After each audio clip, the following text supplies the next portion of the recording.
Hello, my name is Anthony Morrow. I'm the CEO of American Eagle Gold, and with me is Mark Bradley, the VP of Exploration for our company.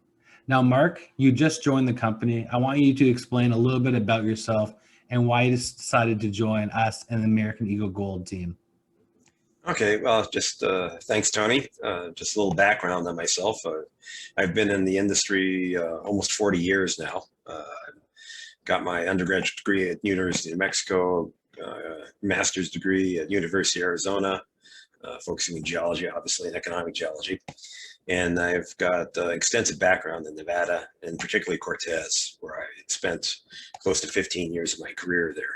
So I'm very intimately familiar with the geology of Cortez, the geology of the giant ore deposits there. And Golden Trend intrigued me because it's one of the few properties in that neighborhood next to the giant deposits that really hasn't been hammered. It hasn't been extensively deep drilled and is still provides some untested target opportunity in the immediate vicinity of some very large deposits.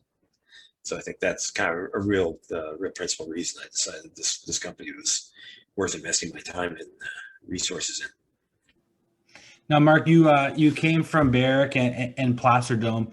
Can you tell us a bit about the history of making that Gold Rush deposit discovery? I know you led the team that made that discovery. Can you tell us a bit about it and how it came to be? Yeah, the Horse Canyon area of Cortez, which is where Gold Rush is located, that had been the site of some historic mining at Cortez, the small Horse Canyon mine at the head of the canyon. And then there's some prospects in the area. There had been drilling off and on for many years, but nobody had ever hit any.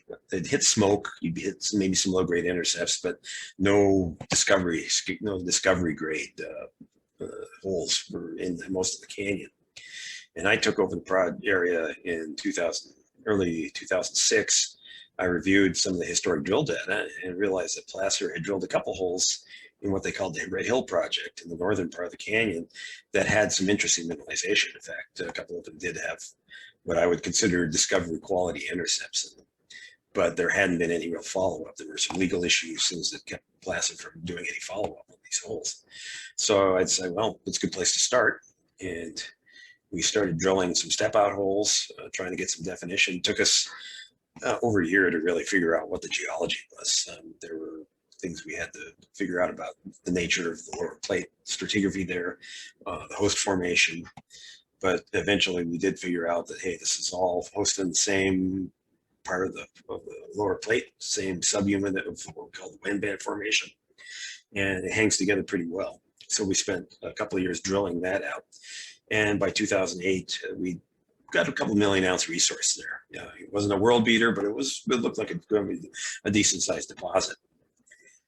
Then 2009, we had to stop work in most of Horse Canyon because they were trying to going through the final stages of getting Cortez Hills up and running, and there were legal issues and permitting issues that they had to work through. And they wanted, okay, let's not screw anything up at Cortez Hills, so don't even work at Horse Canyon. So eventually, I asked them, well, I know we can't do any exploration work, but we do need a new water well for Red Hill. Can I go ahead and get permission for that? Yeah, well, you probably go ahead and drill a water well. So we sited a well about a mile and a half south of Red Hill on private ranch land, so we didn't have to go through the federal permitting. And reviewing the area, I realized that, we don't have any drilling within a kilometer of this area. There's just no data. So let's go ahead and take this hole deep enough to really test the full section there. So instead of 1,000-foot water well, we drilled 2,000-foot hole. And at 1,200 feet, we hit 80 feet of half-ounce material.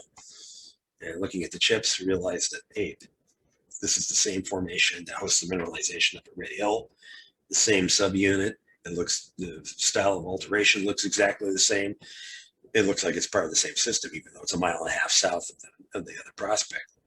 And that's when we started realizing, this could be a big darn system here.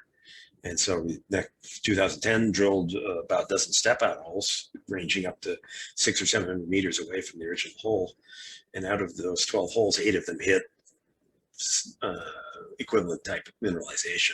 So we verified that, yeah, we're a big system and it probably all connects. And so that next few years after that basically was just step out and infill drilling, trying to define the full system. And we turned a 2 million ounce deposit into a 7 million ounce deposit inside of a year. So that's how fast these things can grow once you get into them. So it sounds like it's a lot of skill and a little bit of luck to make those world-class Oh discoveries. yeah, nobody will dismiss the importance of luck. And, Mark, one last question for you. What similarities do you see between Golden Trend and Gold Rush, and how can you use your experience to help pinpoint where that well, I think deposit is? technically, I mean, the nature of the rocks is pretty much the same. It's all part of the Cortez window. Where we're looking in Golden Trend, it's a little more upper plate cover than what we were looking at Gold Rush, which is more in the middle of the window. But basically, the geology is essentially identical. It's also similar to Cortez Hills in that you're right next to the Cortez Fault, with this big north-northwest fault, big displacement fault. That seems to be very important in these Carlin-type districts. And I think what I can bring to the table basically is up-to-date information, up-to-date knowledge of Cortez stratigraphy and structural control, which is something that, of course, previous explorers did not have. You know, it's been a while since anybody's drilled in this area, and the folks who were doing the work didn't know the section the way we do it now. So I think that's something that's going to be very valuable to bring to a future exploration effort.